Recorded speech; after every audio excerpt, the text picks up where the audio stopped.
ప్రేమ కథలను ఎంతో చక్కగా తెరపై ప్రదర్శించే మన క్రియేటివ్ డైరెక్టర్ సుకుమార్ గురించి ప్రత్యేక పరిచయం అక్కర్లేదు.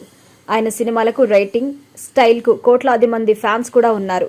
అయితే హీరోలను కొత్త స్టైల్కు ఇస్తూనే బలమైన పాత్రల్ని పరిచయం చేస్తూ ఉంటారు సుకుమార్. ఇక 1 నేనొక్కడినే, 100% లవ్, ఆర్య, జగడం, నాన్నకు ప్రేమ, రంగస్థలం వంటి సినిమాలతో ఎంతటి మ్యాజిక్ చేశారో అందరికీ తెలిసిందే. ఇక పుష్పతో ఇండియాస్ బిగ్గెస్ట్ డైరెక్టర్ లిస్టులో చోటు సంపాదించుకున్నారు. ఇక చివరిగా పుష్ప 2 ది రూల్తో చివరిగా మరింత సెన్సేషన్ గా మారారు ఇక సుకుమార్ సినిమాలో బలమైన కథ, క్యారెక్టరైజేషన్ తో పాటు మర్చిపోలేని లవ్ స్టోరీస్ కూడా ఉంటాయి.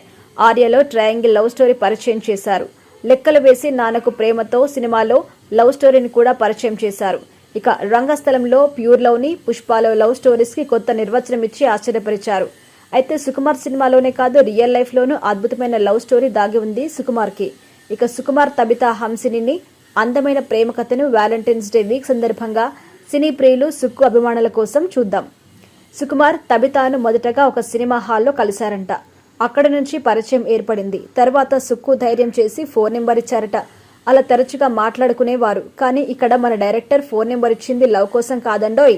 తబిత అడిగిన ఒక చిన్న ప్రశ్నకి సమాధానంగా మాత్రమే. ఆ ప్రశ్న ఏంటి అంటే, అసలు డైరెక్టర్ ఏం చేస్తాడు?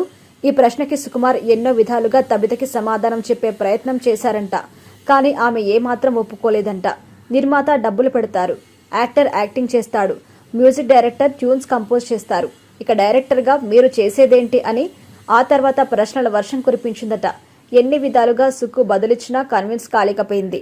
డైరెక్టర్ అంటే ఏంటి అని చెప్పే ప్రాసెస్లోనే తబితలో సుక్కు లవ్లో పడ్డారని ఒక ఇంటర్వ్యూలో చెప్పారు. అలా చాలా కాలం పాటు ప్రేమ పాఠాలు చదివారు. దాదాపు 5 ఏళ్ల పాటు రిలేషన్లో ఉన్న సుకుమార్ తబిత ఇంట్లో వాళ్ళను ఒప్పించి మరీ పెళ్లి చేసుకున్నారట. ఇక సుకుమార్ పెళ్లికి ముందే ఆర్య సినిమా తీయడంతో తబిత వాళ్ళ పేరెంట్స్ ఇండస్ట్రీ వ్యక్తిని ఒప్పుకోలేదట. వారి అంగీకారం కోసం ఏకంగా వీళ్ళు 4 ఏళ్లకు పైగా దాదాపుగా 5 ఏళ్లు ఎదురు చూశారట. ఎలాగో పెద్దల మనసు గెలిచి 2009లో వీరి ప్రేమ బంధం 3 ముళ్ల బంధంలోకి చేరింది. వారికి కూతురు సుకృతి, కొడుకు సుక్రాంత్ ఉన్నారు. రీసెంట్ గా సుకుమార్ కూతురు గాంధీ తాత చెట్టు సినిమాలో నటించింది.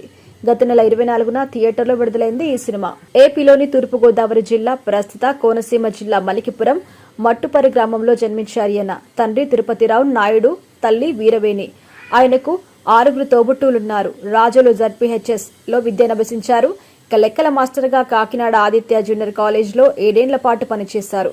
సైన్స్ కూడా బోధించారు. రైటింగ్ పై ఉన్న ఆసక్తితోనే సినిమాలోకి వచ్చి డైరెక్టర్గా ఎన్ని అద్భుతాలు చేశారో మనందరం చూశాం.